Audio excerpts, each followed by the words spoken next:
Assalamualaikum dan salam sejahtera kusayang bersama saya Fatin Syairah Rosdi. Berita utama, Kementerian Kerja Raya KKR mengalu-alukan pengumuman Perdana Menteri Datuk Seri Anwar Ibrahim pada Rabu berhubung keputusan Jemaah Menteri untuk mengiktiraf Jabatan Kerja Raya JKR Sarawak dan JKR Sabah sebagai Jabatan Teknik Kerajaan. Menterinya Datuk Seri Alexander Nantalingi berkata dengan pengiktirafan ini, JKR Sabah dan JKR Sarawak diberi kuasa mentadbir urus projek-projek pembangunan persekutuan pada kadar sehingga RM50 juta. Dalam satu kenyataan media pada Khamis, menurutnya keputusan ini melibatkan pindaan arahan Pembendaharaan 182 AP 182 yang menetapkan sebelum ini bahawa semua jabatan bukan teknik hendaklah mendapatkan perkhidmatan daripada jabatan teknik yang diiktiraf sahaja iaitu JKR Malaysia dan JPS Malaysia bagi melaksanakan semua projek kerajaan perkara 182.1. Tambah beliau, KKR juga berpandangan supaya satu garis panduan perlu dibincang dan disediakan bersama agensi pusat bagi menentukan perincian berhubung agihan bidang kuasa, peranan dan tanggungjawab pihak yang terlibat dalam pelaksanaan projek-projek kedua-dua negeri berkenaan.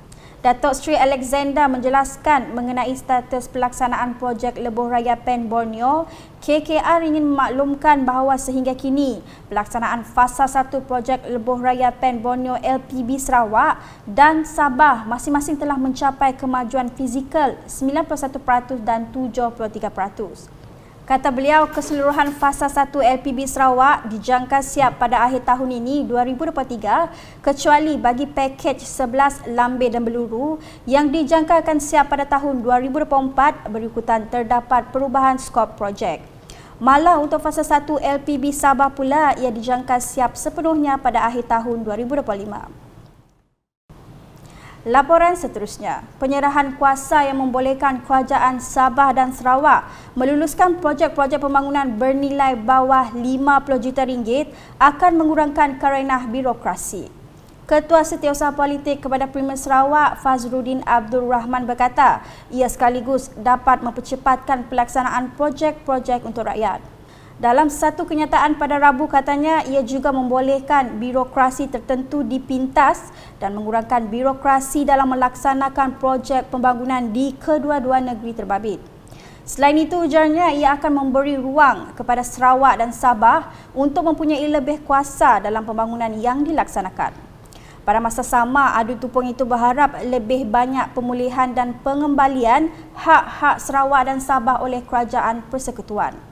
Ujarnya kerajaan Sarawak menyambut baik perkembangan terkini berkaitan pemulihan hak-hak di bawah Perjanjian Malaysia 1963 MA63 dan berterima kasih kepada Kerajaan Persekutuan atas keputusan tersebut.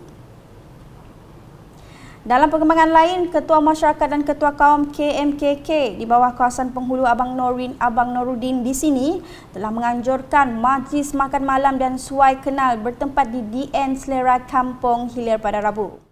Majlis tersebut bagi meraihkan Residen Bahagian Sri Aman yang baharu, Abang Muhammad Porkan Abang Budiman yang mula bertugas pada Selasa.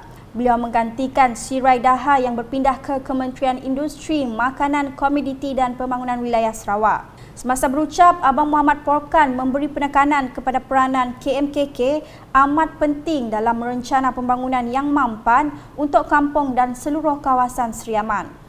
Beliau juga mengalu-alukan cadangan serta idea bagi merangka pelan strategik untuk transformasi peranan KMKK supaya lebih efisien selaras dengan kehendak kepimpinan Sarawak. Laporan berikutnya, sebanyak 66,102 kes demam denggi telah dilaporkan di Malaysia pada tahun 2022 berbanding 26,365 kes bagi tahun 2021 iaitu peningkatan sebanyak 39,737 kes. Ketua Pengarah Kesihatan Malaysia Tan Sri Datuk Seri Dr. Nur Hisham Abdullah berkata, jumlah kumulatif kematian akibat komplikasi denggi yang dilaporkan adalah 56 kematian berbanding 20 bagi tempoh yang sama pada tahun 2021 iaitu peningkatan 36 kematian. Tegasnya dalam satu kenyataan media yang dikeluarkan pada Rabu, peningkatan kes dan kematian denggi ketika ini perlu diberi perhatian serius oleh semua pihak dan kebersihan hendaklah dijadikan amalan hidup setiap masyarakat. Sehubungan itu, Tan Sri Datuk Sri Dr. Noor Hisham berkata Kementerian Kesihatan Malaysia KKM menyarankan kepada masyarakat untuk melaksanakan beberapa perkara bagi menurunkan kejadian kes dan wabak denggi di negara ini. Ujarnya, bagi negeri-negeri yang pernah terlibat dengan banjir, aktiviti pembersihan longgokan sampah dan sisa perlu dilakukan dalam tempoh seminggu selepas banjir surut untuk mengelakkan ia menjadi tempat pembiakan Aedes. Tambah beliau, pihak PBT juga hendaklah memastikan urusan pelupusan sampah berjalan sempurna dan teratur. Katanya lagi, masyarakat juga diingatkan untuk menjalankan aktiviti cari dan musnah tempat-tempat pembiakan Aedes di kawasan persekitaran kediaman masing-masing setiap minggu. Dalam pada itu, komitmen Kerajaan Perpaduan dalam memartabatkan isu Perjanjian Malaysia 1963 MA63 serta memantapkan infra rakyat di Sabah dan Sarawak jelas terbukti dengan kelulusan beberapa perkara baru-baru ini yang memperkasakan lagi kedudukan kedua-dua negeri dalam hal ehwal pengurusan projek. Wartawan Unit Komunikasi Awam Sarawak UKAS sempat menemu bual beberapa orang awam bagi mendapatkan reaksi serta suara rakyat mengenai perkara-perkara berkaitan MA63 itu. Okey, dengan keputusan rundingan MA63 yang ditentukan dalam tempoh sebulan totek, termasuklah dengan penurunan kuasa kepada kerajaan negeri untuk meluluskan projek rakyat sehingga RM50 juta secara langsung memintas karenah birokrasi mempercepatkan projek rakyat sampai kepada rakyat. Bagi kami, ia menunjukkan komitmen kerajaan perpaduan kita untuk bekerjasama dengan kerajaan negeri demi membangunkan negeri Sarawak tu, especially dalam agenda kita untuk merapatkan jurang pembangunan antara bandar dengan luar bandar. Jadi kami sebagai rakyat Sarawak, kami berharap kerjasama itu akan diteruskan dan banyak lagi hak-hak Sarawak yang terhakis dapat dipulihkan semula untuk kebaikan rakyat Sarawak secara khususnya dan juga kepada rakyat Malaysia secara amnya lah. Saya menyambut baik kerana ia merupakan salah satu titik tolak di mana ia secara tidak langsung menunjukkan bahawa Kerajaan Persekutuan tidak menganaktirikan Sabah dan Sarawak.